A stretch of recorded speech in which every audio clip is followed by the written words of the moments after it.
Dans la cabine feutrée de la première classe du vol Paris-New York d'Air France, où l'air conditionné murmurait comme un secret bien gardé, et où les sièges en cuir souple invitaient à une quiétude aristocratique, une tension palpable s'installa soudain, comme un orage inattendu sur la Côte d'Azur. Alexandre Dupont, un entrepreneur noir originaire des quartiers populaires de Paris, où il avait grandi au milieu des immeubles haussmanniens délabrés et des rêves d'ascension sociale, inspirés par les valeurs républicaines de liberté, égalité et fraternité, était assis à sa place attitrée, le siège 2A, absorbé par la lecture de documents confidentiels sur une fusion d'affaires qui valait des millions d'euros. Son parcours était celui d'un self-made man à la française, parti de rien, élevé par une mère seule dans le 18 arrondissement, où les rues pavées résonnaient des échos de la Révolution, et où il avait appris à naviguer entre les préjugés et les opportunités, étudiant tard le soir après des jobs précaires, obtenant son diplôme à Sciences Po grâce à une bourse méritocratique, puis bâtissant son empire financier, Dupont Investissement, avec une détermination qui rappelait les héros de Balzac ou de Zola, ces figures littéraires qui incarnaient la lutte contre les inégalités sociales. Alexandre, avec son costume taillé sur mesure par un artisan de la rue du Faubourg Saint-Honoré et sa montre discrète mais précieuse, symbolisait cette réussite que la France aime célébrer dans ses discours officiels, mais qui parfois heurtait les mentalités conservatrices ancrées dans un passé colonial non assumé. Soudain, la voix tranchante de Sophie Leclerc, l'hôtesse de l'air en chef, une femme grande et rigide, aux cheveux blonds, impeccablement noués, en chignon, comme une vestale gardienne des traditions aériennes, coupe à l'air, comme un coup de baguette, dans un opéra wagnérien. « Excusez-moi, monsieur, vous êtes assis au mauvais siège. Veuillez vous déplacer immédiatement. » Son ton était autoritaire, imprégné de cette assurance que confèrent des années de service dans les cieux, où elle avait vu défiler des passagers de tous horizons, mais où ses préjugés, nourris par une éducation provinciale dans une petite ville du Nord, où les différences étaient souvent vues avec suspicion, laissaient parfois transparaître une rigidité incompatible avec l'idéal universaliste français, Alexandre leva les yeux de ses papiers, surpris mais calme, son regard sombre et intelligent croisant celui, hostile, de Sophie, qui se penchait sur lui avec une présence intimidante, les bras croisés comme une statue de la justice mal interprétée. Derrière, elle se tenait Pierre Moreau, un passager blanc impeccablement vêtu d'un costume 3 pièces, signé par un grand couturier de l'avenue Montaigne, tapotant du pied avec impatience, roulant des yeux, comme si cette interruption était une offense à son temps précieux, lui qui voyageait pour des affaires dans la finance internationale, habitué à ce que le monde s'adapte à ses caprices. « C'est mon siège, madame, » répondit Alexandre, avec une sérénité qui contrastait avec la tension montante, en lui tendant sa carte d'embarquement, un document officiel orné du logo tricolore d'Air France, confirmant sans ambiguïté sa réservation en première classe. Sophie la lui arracha des mains, sans même y jeter un regard attentif, son geste trahissant une méfiance instinctive qui rappelait ces moments sombres de l'histoire française où la couleur de peau a influencé les jugements, malgré les leçons de la Déclaration des droits de l'homme et du citoyen.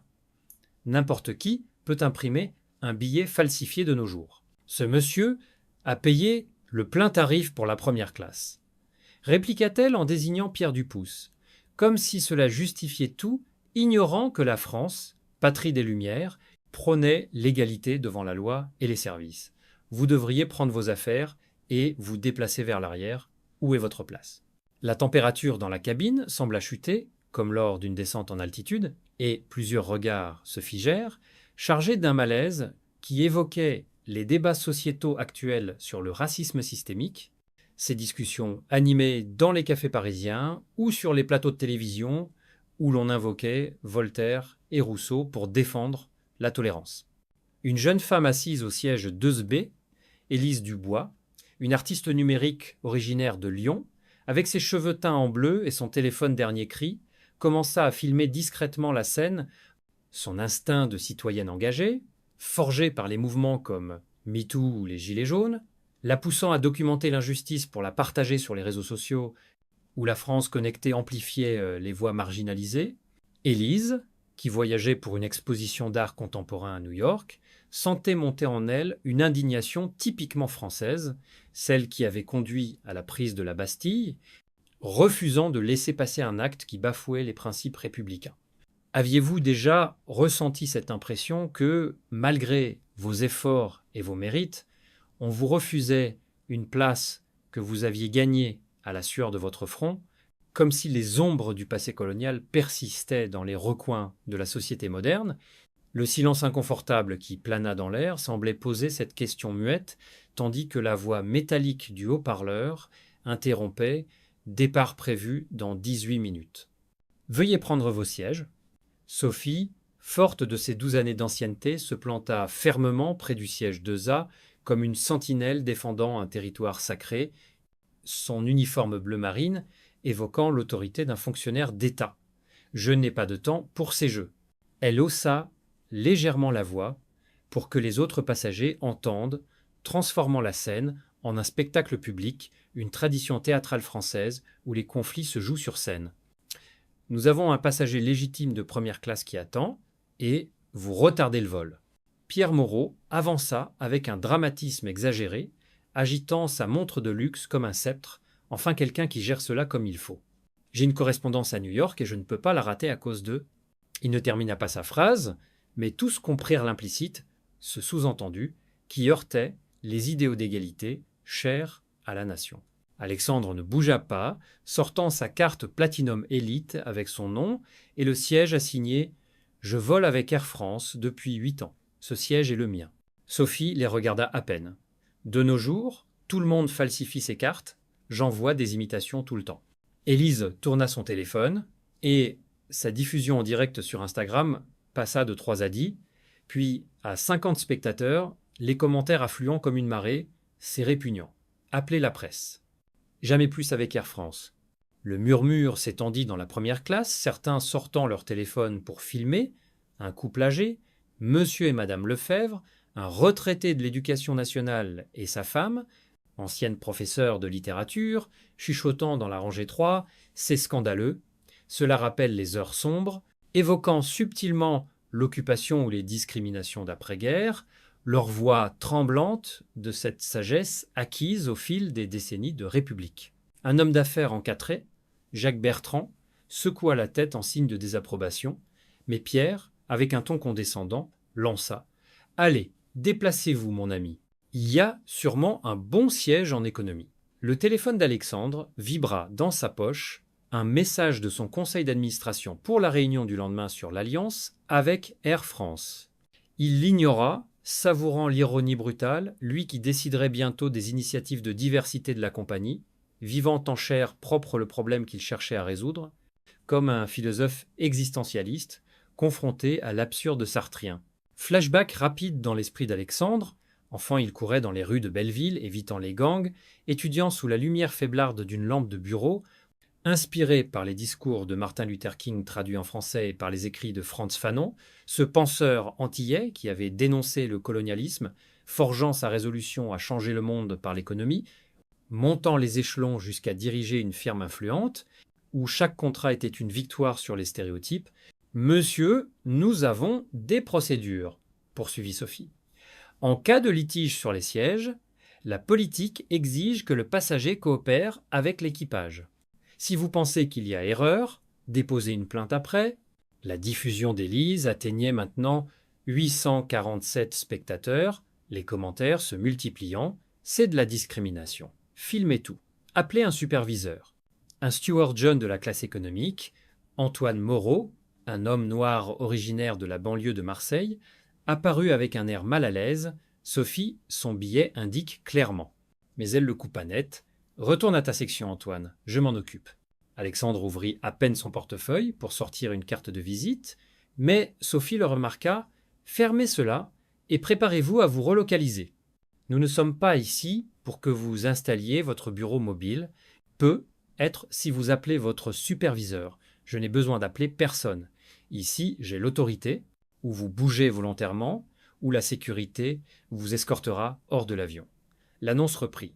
« Départ dans 15 minutes. » Sophie profita de la pression temporelle. « Monsieur, vous retardez maintenant ce vol. C'est un délit fédéral. Je vais appeler la sécurité. L'inconfort grandit, c'est de la folie, murmura quelqu'un. Laissez-le s'asseoir, dit une autre voix, mais Sophie ne pouvait plus reculer. Son autorité en jeu devant des dizaines de témoins et de caméras. Élise, avec plus de 100 spectateurs, captura chaque geste, chaque mot, tandis que la tension atteignait un pic critique. La porte avant s'ouvrit, et la chef de cabine, Marie Laurent, avec ses galons visibles et 15 ans d'expérience reflétés dans sa démarche assurée, arriva, ayant entendu par radio qu'il y avait un passager problématique, prête à imposer l'ordre comme une préfète en mission. « Que se passe-t-il ici » demanda-t-elle d'un ton professionnel, mais alignant immédiatement sa posture avec celle de Sophie. Passager au 2A qui refuse de se relocaliser pour laisser son siège à un client de première classe, expliqua Sophie avec dédain. Il présente des documents falsifiés et retarde le départ. Marie regarda Pierre, qui hochait la tête avec enthousiasme. « J'ai payé le plein tarif, c'est absurde !» Alexandre tendit à Marie sa carte d'embarquement et sa carte Platinum Elite, sans un mot. Elle les examina, mais Sophie lui murmura quelque chose à l'oreille, et l'expression de Marie se durcit. « Monsieur, ces conflits sont courants. Nous pouvons vous offrir un siège en premium. » Avec tout le respect, j'ai acheté ce siège spécifique, j'ai une réservation confirmée, répondit Alexandre d'une voix basse mais ferme. La diffusion d'Élise comptait maintenant 4800 spectateurs, et le hashtag « Discrimination vol » commençait à circuler sur les réseaux, évoquant les débats nationaux sur l'intégration et les discriminations quotidiennes. À cet instant, Mike Stevens, superviseur au sol, arriva en sueur après avoir couru sur la passerelle. « Bonsoir, quel est le problème ?» Avant qu'Alexandre ne puisse parler, Sophie reprit l'histoire. Documents falsifiés, désobéissance à l'équipage, perturbation des passagers, risque de rater le départ. Mike se tourna vers Alexandre avec un ton autoritaire. « Monsieur, je vous demande de descendre de l'avion pour résoudre cela. » Le murmure s'intensifia, certains défendant Alexandre. « C'est de la discrimination. Vérifiez bien ces documents. » D'autres voulaient juste partir. Qu'on le déplace et c'est tout. J'ai une correspondance. Puis entra l'officier de sécurité, Aisha Moreau, la seule personne noire dans l'équipe de réponse qui avait vu le direct sur son portable en marchant vers la porte et comprenait le contexte. « Bonsoir. Quelqu'un m'explique ?» Marie avança. « Le passager refuse de suivre les instructions. Nous voulons le retirer pour ne pas retarder le départ. » Aïcha examina les documents d'Alexandre avec soin. Tout était en règle, le siège, le statut élite, jusqu'à la date et l'heure d'assignation. « Ces documents sont valides, dit-elle lentement. »« L'équipage a l'autorité pour réassigner les sièges, » interrompit Mike, s'appuyant sur la réglementation fédérale. Aïcha hocha la tête avec résignation, connaissant les procédures, mais reconnaissant aussi le profilage racial quand elle le voyait, un fléau que la France, malgré ses lois antidiscriminatoires, tenait parfois à éradiquer. « Départ dans 8 minutes, » annonça le haut-parleur. Marie prit la décision qui changerait tout. « Monsieur, si vous ne coopérez pas, vous serez retiré de ce vol et interdit de voyager avec Air France à l'avenir. » Alexandre se leva lentement, chaque mouvement mesuré, prenant son portefeuille. Sophie sourit, satisfaite. « Il aurait dû se déplacer quand je l'ai demandé. » Poliment, murmura-t-elle assez fort pour être entendue.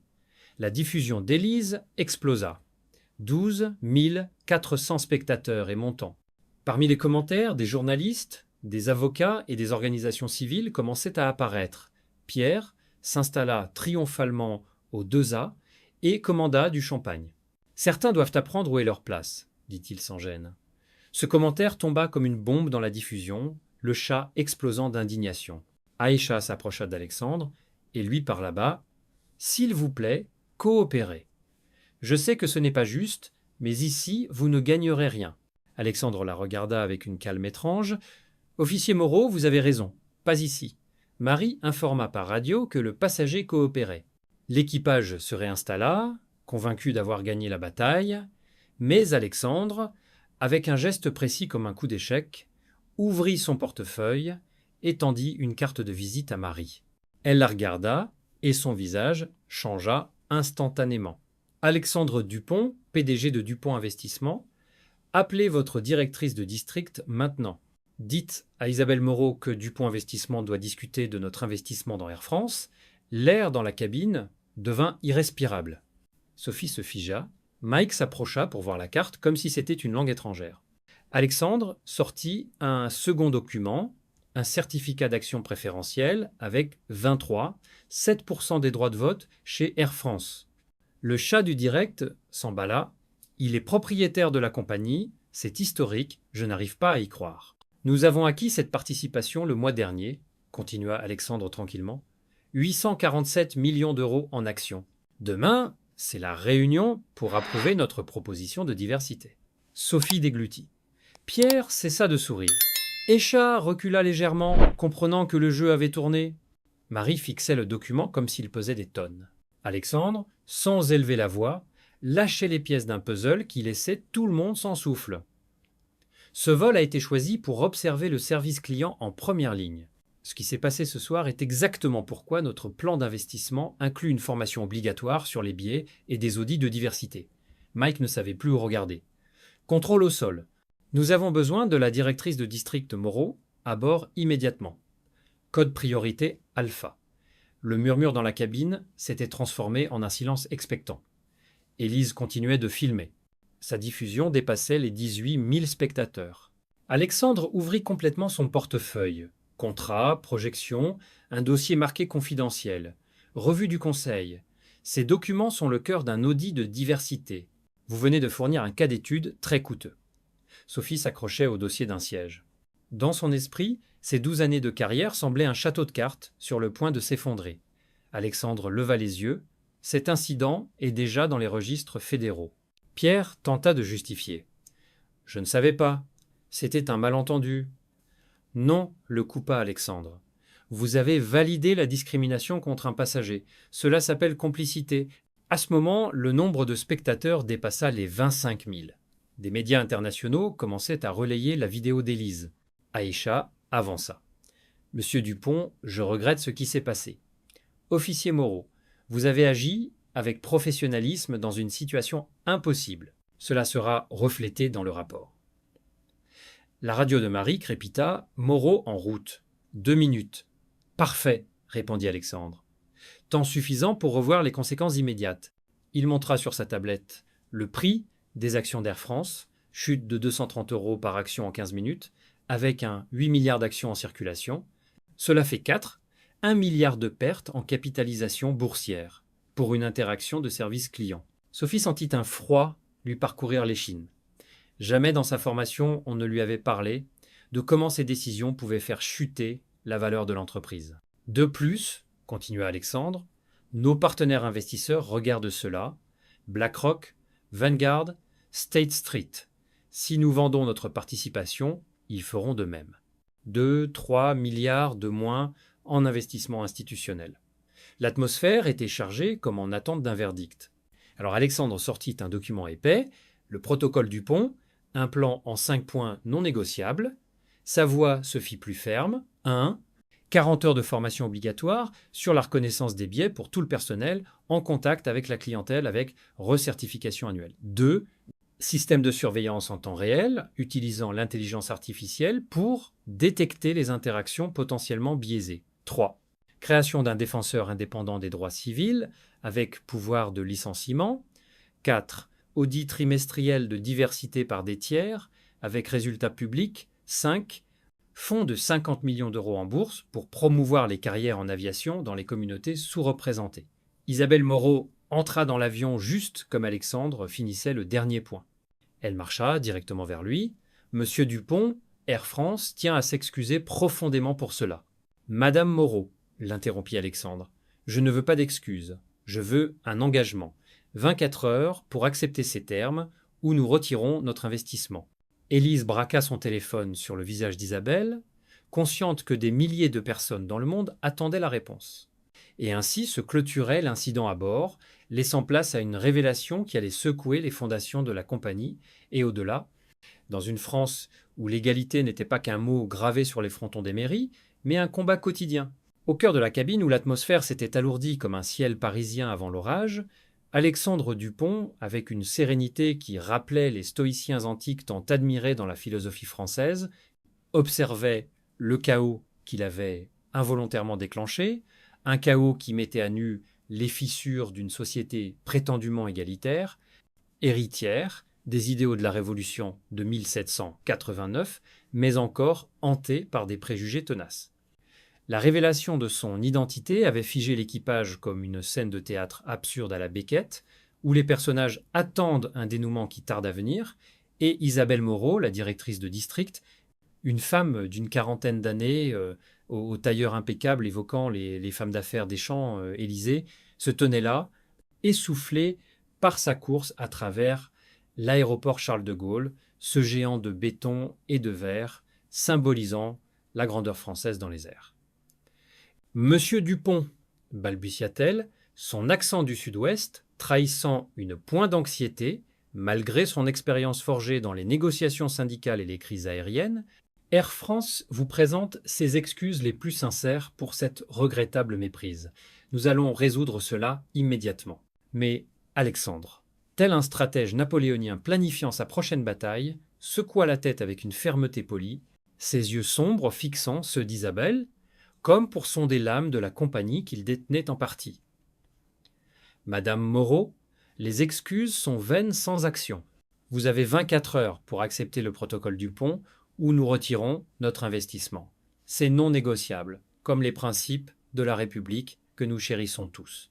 La diffusion en direct d'Élise Dubois, cette jeune lyonnaise dont le téléphone vibrait maintenant de notifications frénétiques, avait franchi les 25 000 spectateurs, transformant l'incident en un scandale viral qui se propageait comme une rumeur dans les salons du XVIIIe siècle, atteignant les bureaux des médias parisiens où des journalistes de France Télévisions et de Le Monde commençaient à relayer la vidéo, amplifiant l'indignation collective dans un pays où les débats sur la discrimination raciale faisaient rage depuis les émeutes de 2005 et les écrits de penseurs comme Aimé Césaire.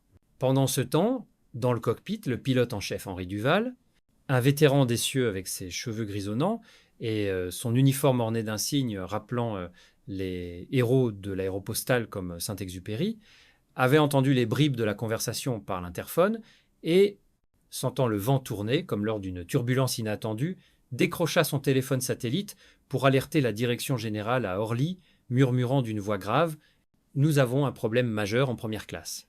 Un investisseur majeur est impliqué, cela pourrait couler nos actions plus vite qu'un mirage en piqué. » Henri, originaire de Bretagne, où les légendes celtiques enseignaient la prudence face aux tempêtes, savait que l'aviation française, fierté nationale depuis les pionniers comme Blériot, ne pouvait se permettre un tel faux pas dans une ère où les réseaux sociaux dictaient la réputation des entreprises. De retour en cabine, Aïcha Moreau, l'officier de sécurité dont le nom évoquait des racines maghrébines intégrées à la mosaïque française, se tenait en retrait, son badge luisant sous les lumières tamisées, observant avec un mélange de soulagement et d'amertume comment la vérité éclatait, enfin, elle qui avait perçu dès le début le profilage racial, un mal que la loi Taubira de 2001 condamnait, mais que la réalité quotidienne persistait à ignorer. Alexandre, sentant le poids des regards, reçut un appel sur son portable. C'était son associé principal, Laurent Vidal, un financier chevronné des beaux quartiers de Neuilly, qui s'exclama d'une voix excitée « Alexandre, j'ai vu la vidéo en ligne. C'est exactement ce dont nous parlions pour notre stratégie d'investissement responsable. Utilise cela pour pousser le protocole.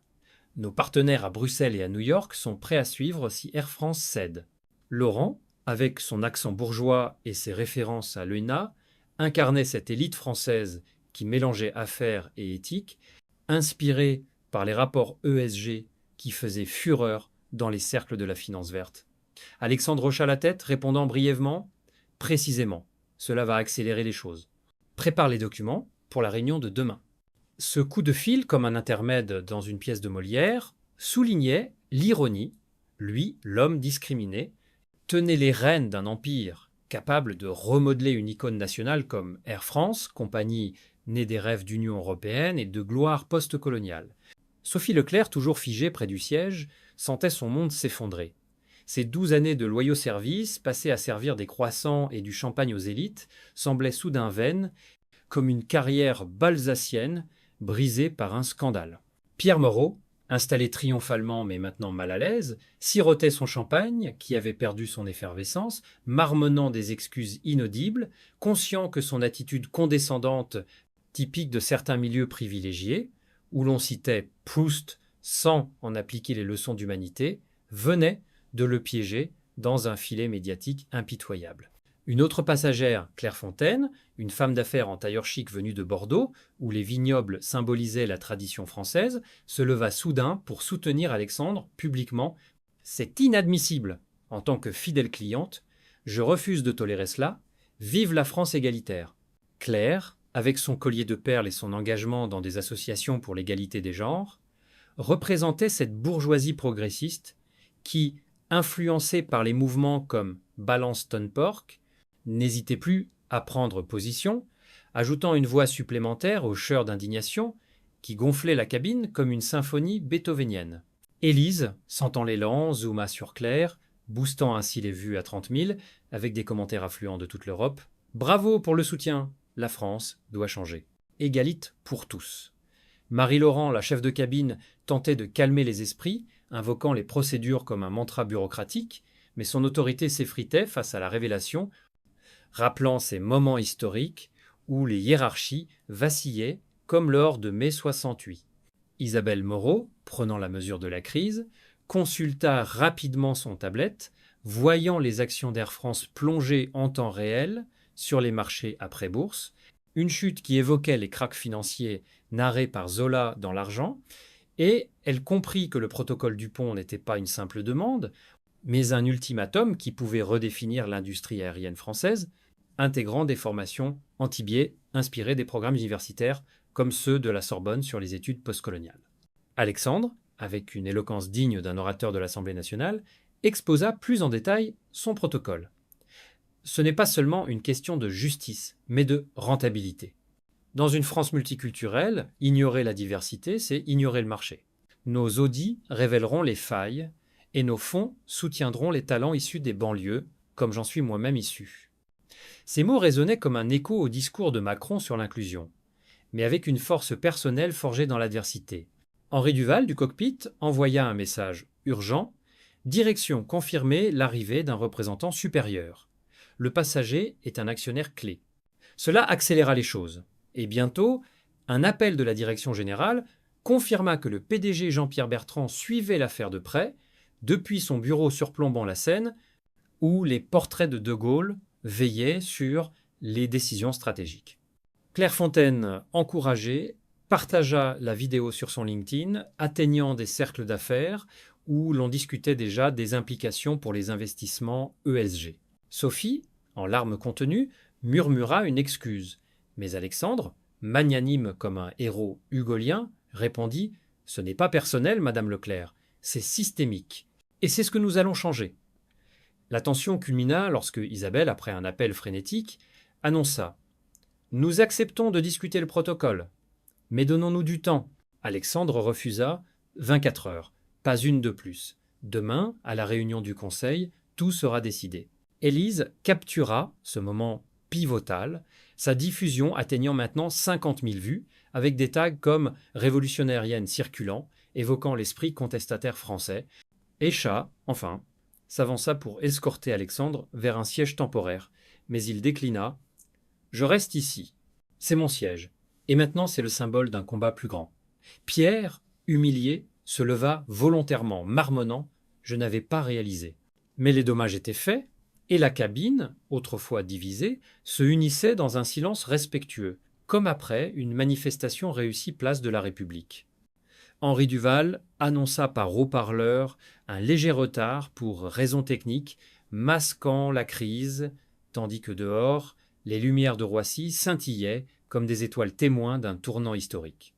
Isabelle, forcée de confronter la réalité, s'assit près d'Alexandre pour entamer une discussion préliminaire, marquant le début d'une négociation qui allait transformer Air France en un modèle d'inclusion, inspiré par les valeurs éternelles de la France, liberté pour voyager sans peur, égalité devant les sièges et fraternité dans les cieux.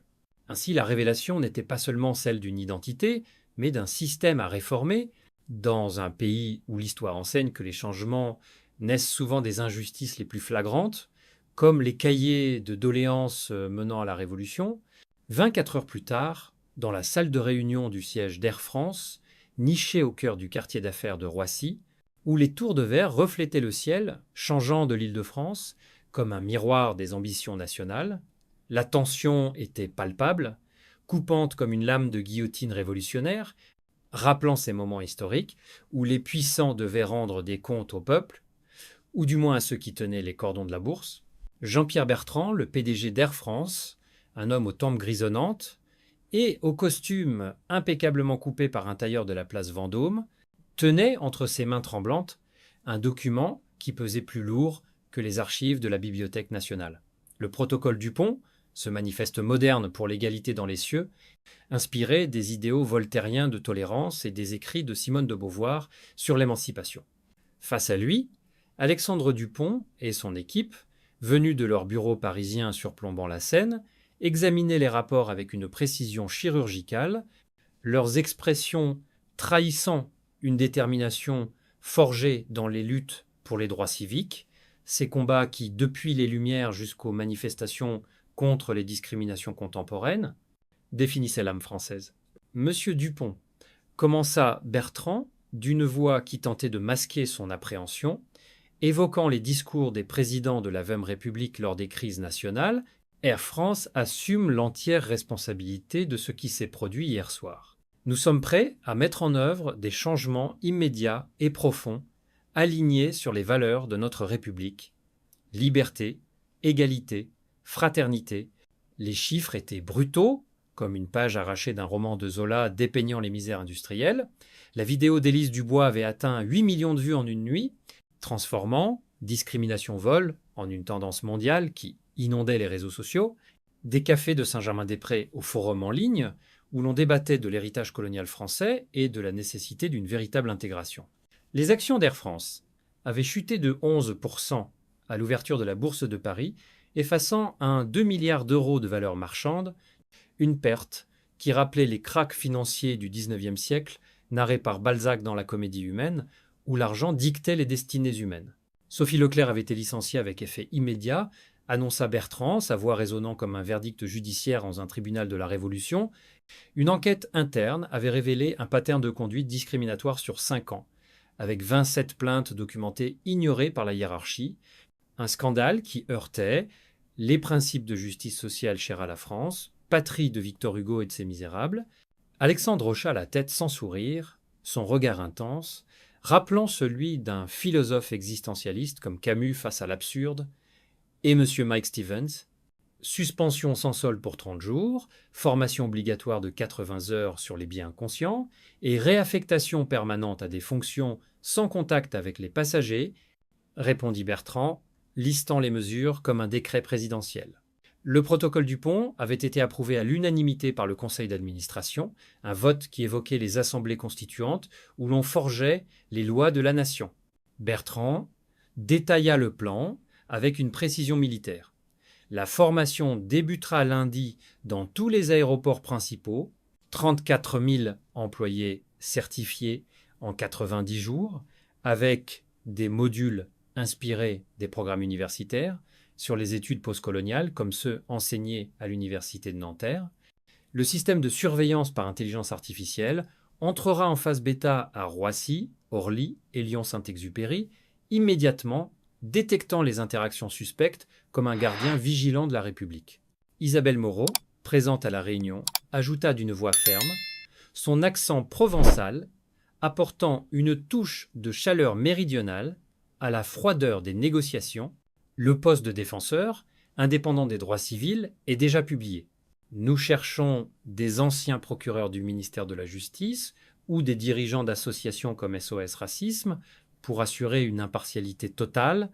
Dans l'esprit des lois antidiscriminatoires promulguées sous la présidence de Chirac, les audits de diversité seraient réalisés par des organismes tiers comme la Ligue des droits de l'homme, continua Bertrand, avec des résultats publiés sur le site web et envoyés au ministère des Transports. Transparence oblige, comme dans les rapports annuels des grandes entreprises françaises qui se plient aux normes européennes.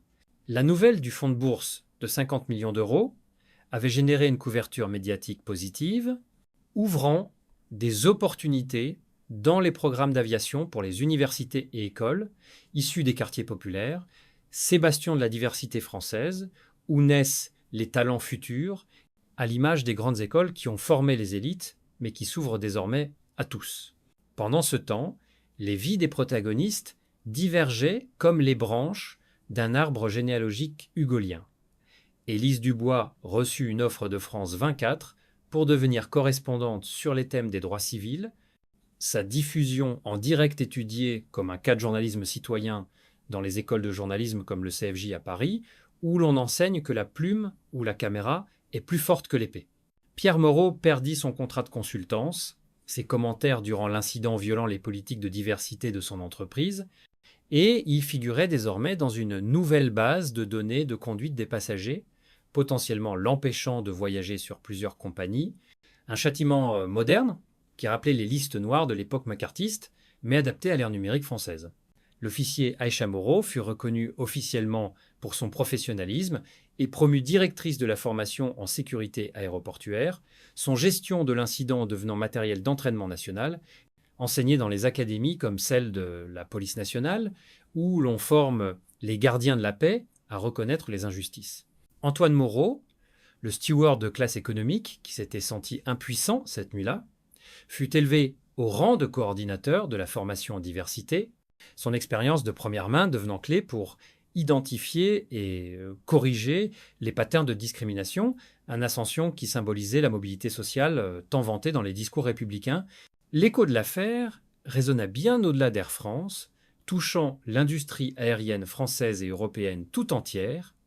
Des compagnies comme Ryanair, Lufthansa et EasyJet annoncèrent des programmes renforcés de formation anti-biais, inspirés par le protocole, tandis que la Direction générale de l'aviation civile émit de nouvelles règles, obligeant à rapporter les incidents de discrimination en moins de 24 heures, un décret qui évoquait les réformes post-Charlie Hebdo pour renforcer la cohésion sociale.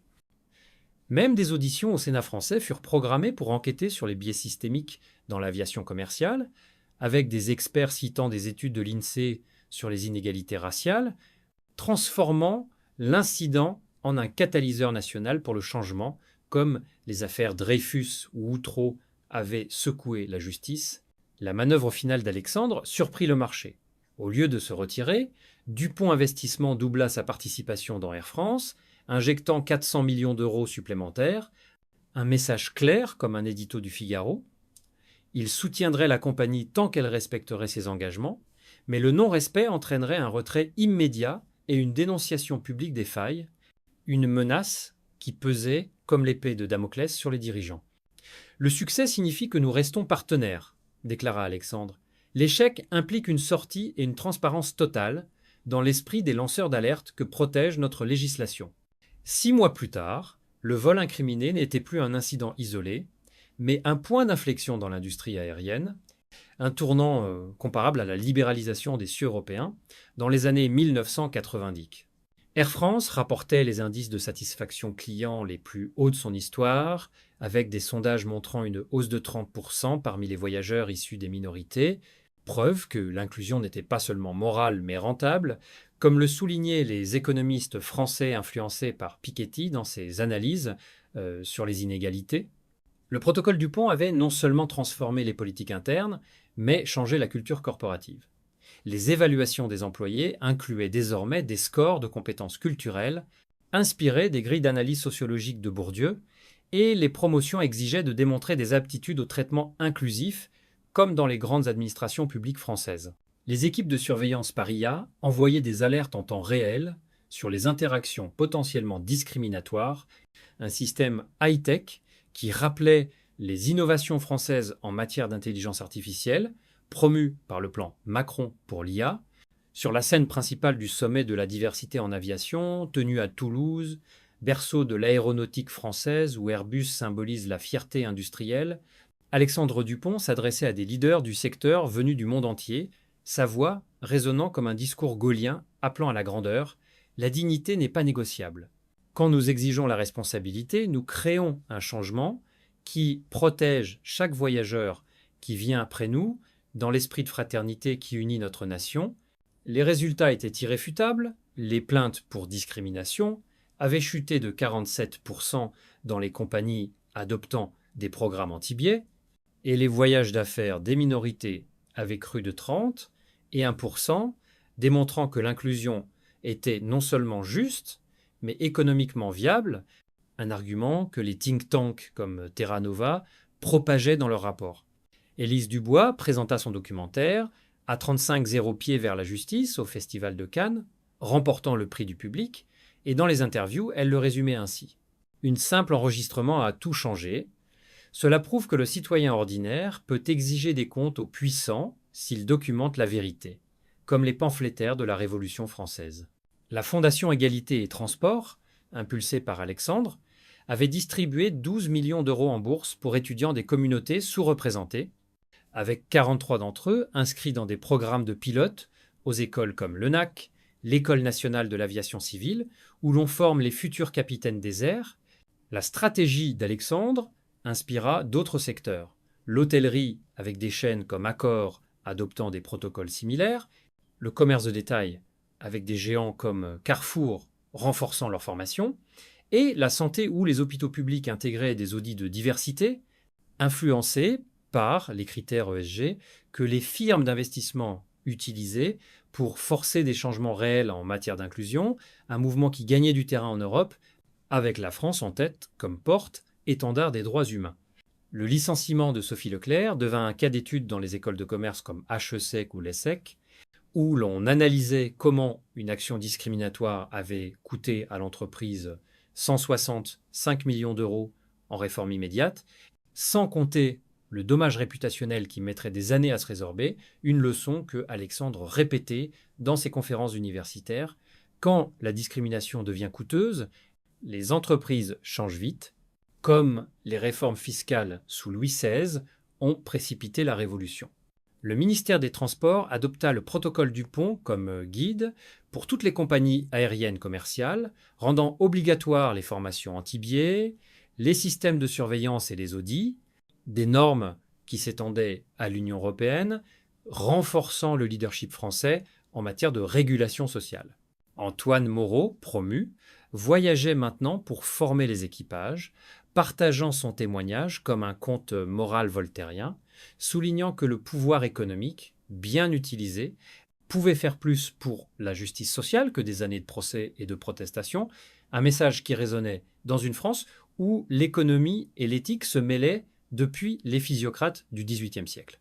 Chaque fois qu'un passager recevait un traitement digne, indépendamment de sa race, l'héritage du vol incriminé perdurait, comme un fil rouge dans la tapisserie historique française. Chaque employé, choisissant l'inclusion plutôt que le préjugé, honorait ceux qui avaient exigé le changement, dans un pays où les valeurs républicaines n'étaient pas de vains mots, mais des actes quotidiens. Alexandre clôtura son discours au sommet par une phrase qui devint un leitmotiv. La justice se mesure aussi en chiffres. Aujourd'hui, nous savons que dignité et rentabilité peuvent voler dans le même avion, unis par la fraternité qui nous définit. L'ovation fut unanime, le monde assistant à comment le pouvoir silencieux, ce quiet power à la française, pouvait abattre des murs que le bruit le plus fort ne parvenait pas à ébranler, laissant une France plus juste, plus égalitaire, fidèle à son héritage révolutionnaire et prête pour les défis du XXIe siècle. Dans le récit captivant de Le vol de l'injustice, nous sommes plongés au cœur d'une scène aérienne qui transcende le simple anecdote pour devenir une allégorie puissante de la société contemporaine. En tant que Français, habitués à scruter le monde à travers le prisme de nos valeurs républicaines, liberté, égalité, fraternité, cette histoire résonne profondément en moi. Elle met en lumière les ombres persistantes du préjugé racial, ces reliques d'un passé colonial que nous, en France, nous efforçons de confronter depuis les écrits de Frantz Fanon et les débats sur l'intégration postcoloniale. Alexandre Dupont, cet entrepreneur noir issu des quartiers populaires de Paris, incarne le self-made man à la française, rappelant les figures balsaciennes qui luttent contre les inégalités sociales. Face à lui, Sophie Leclerc, l'hôtesse rigide, symbolise ces biais inconscients qui polluent encore nos interactions quotidiennes, malgré les lois antidiscriminatoires comme celle de 2001 sur la reconnaissance de l'esclavage comme crime contre l'humanité. Ma première sensation en lisant ce récit est un mélange d'indignation et d'empathie viscérale. L'indignation, car elle évoque ces moments où, dans notre hexagone multiculturel, des actes de discrimination ordinaires, un regard suspicieux dans le métro parisien, une remarque condescendante dans un café lyonnais bafoue l'idéal universaliste que nous chérissons depuis les Lumières. Voltaire n'aurait-il pas dénoncé cette intolérance avec sa plume acerbe? L'empathie, quant à elle, naît de l'identification avec Alexandre, qui n'a pas ressenti, un jour, ce sentiment d'exclusion malgré ses mérites. Dans une culture française où l'ascension sociale est célébrée, pensons aux grandes écoles comme Sciences Po, ouvertes aux bourses méritocratiques. Voir un homme comme lui humilier pour sa couleur de peau est un affront à notre récit national. Élise Dubois, cette jeune artiste qui filme la scène, représente pour moi l'esprit citoyen engagé, hérité de mai 68, où le téléphone portable devient l'arme du peuple, comme les pamphlets étaient ceux de la Révolution. En creusant plus profond, cette histoire m'inspire une réflexion sur le pouvoir silencieux, ce quiet power que Alexandre exerce en révélant son statut d'investisseur majeur. En France, où l'économie et l'éthique se mêlent depuis les physiocrates du XVIIIe siècle, cette révélation souligne comment le capital peut être un levier pour la justice sociale. Contrairement aux protestations bruyantes des Gilets jaunes, Alexandre opte pour une stratégie mesurée, presque sartrienne, dans son existentialisme. Il assume sa responsabilité individuelle pour transformer le système. Cela me touche particulièrement car notre culture valorise la raison sur l'émotion, comme chez Descartes avec son je pense, donc je suis. Le protocole Dupont, avec ses 5 points non négociables, formations anti-biais, surveillance IA, audit de diversité, n'est pas une vengeance personnelle, mais un plan structuré rappelant les réformes napoléoniennes qui ont codifié notre droit. Les conséquences décrites dans le récit amplifient mon admiration pour ce tournant narratif. La chute des actions d'Air France, effaçant des milliards, illustre cruellement comment la discrimination n'est pas seulement morale, mais économiquement suicidaire. En tant que Français, influencés par les analyses de Thomas Piketty sur les inégalités, nous savons que l'inclusion est rentable. Les plaintes chutent de 47%, les voyages des minorités augmentent de 30% et 1%. Cela m'évoque les débats actuels sur les critères ESG dans nos entreprises du CAC 40, où la diversité devient un atout compétitif. Pierre Moreau, le passager arrogant, perd son contrat. Sophie est licenciée. Ces punitions rappellent les verdicts des tribunaux révolutionnaires, mais adaptés à notre ère libérale, où la réputation se fait et se défait sur les réseaux sociaux. Au-delà des sensations immédiates, cette histoire m'offre des leçons précieuses à appliquer dans la vie quotidienne. D'abord, l'importance de la vigilance face aux biais inconscients. En France, où nous prônons l'égalité depuis 1789, il est tentant de croire que le racisme est éradiqué. Pourtant, comme le montre Sophie, ces préjugés persistent dans les gestes anodins. Appliqués à ma vie, cela signifie questionner mes propres réactions. Ai-je déjà jugé quelqu'un sur son apparence lors d'un entretien d'embauche ou dans une file d'attente? Inspiré par le protocole, je m'engage à suivre des formations en ligne sur les biais, comme celles proposées par des associations comme la LICRA, pour cultiver une empathie active, à la manière de Rousseau dans ses Confessions. Ensuite, la puissance de la documentation citoyenne. Élise, avec son live stream, transforme un incident privé en scandale public, rappelant le journalisme d'investigation de Zola dans J'accuse. Dans notre société connectée, où les smartphones sont omniprésents, pensons aux vidéos des manifestations contre la réforme des retraites, filmer l'injustice devient un devoir civique. Personnellement, je retiens que partager sur les réseaux n'est pas du voyeurisme, mais un acte de fraternité. J'applique cela en encourageant mes amis à documenter les discriminations au travail ou dans les services publics pour forcer les institutions à changer, comme Air France l'a fait. Troisièmement, le rôle du pouvoir économique dans la justice sociale. Alexandre utilise son investissement pour imposer des réformes, prouvant que l'argent, bien dirigé, surpasse les protestations. En France, où les firmes comme LVMH ou Total intègrent l'ESG sous pression des actionnaires, cela m'incite à investir éthiquement, choisir des fonds qui priorisent la diversité ou boycotter les marques discriminatoires. Dans ma vie professionnelle, en tant que salarié, je peux pousser pour des audits internes, inspirer du protocole pour promouvoir l'inclusion au bureau. Quatrièmement, la résilience face à l'humiliation. Alexandre reste calme, mesuré, comme un stoïcien épicurien. Cela m'enseigne à transformer l'adversité en opportunité. Au lieu de réagir avec colère, analyser et agir stratégiquement. Appliquer quotidiennement, cela signifie, lors d'une injustice personnelle, un refus de promotion injuste, par exemple, documenter, rassembler des preuves et négocier à la française avec rationalité. Enfin, l'impact systémique d'un acte individuel. L'incident du vol change l'industrie entière, audits obligatoires, fonds de bourse pour les minorités. Cela rappelle comment l'affaire Dreyfus a reformé notre justice. Dans la vie, chaque geste compte, voter pour des politiques inclusives, soutenir des associations comme Amnesty International ou éduquer ses enfants aux valeurs républicaines. Personnellement, je m'engage à promouvoir la diversité dans mon cercle social en invitant des amis de tous horizons à des dîners philosophiques comme ceux des salons du XVIIIe siècle. En conclusion, le vol de l'injustice n'est pas qu'une histoire. C'est un miroir tendu à notre société, nous invitant à voplo, un monde plus juste. Les leçons, vigilance, documentation, pouvoir économique, résilience, impact systémique, s'appliquent à tous, pour bâtir une France fidèle à ses idéaux. Si cette réflexion vous a touché, likez cette vidéo pour montrer votre soutien, partagez-la pour diffuser le message, abonnez-vous à la chaîne pour plus d'analyses inspirées de notre culture et commentez ci-dessous quelles leçons retirez-vous pour votre vie. Ensemble, volons vers une égalité réelle.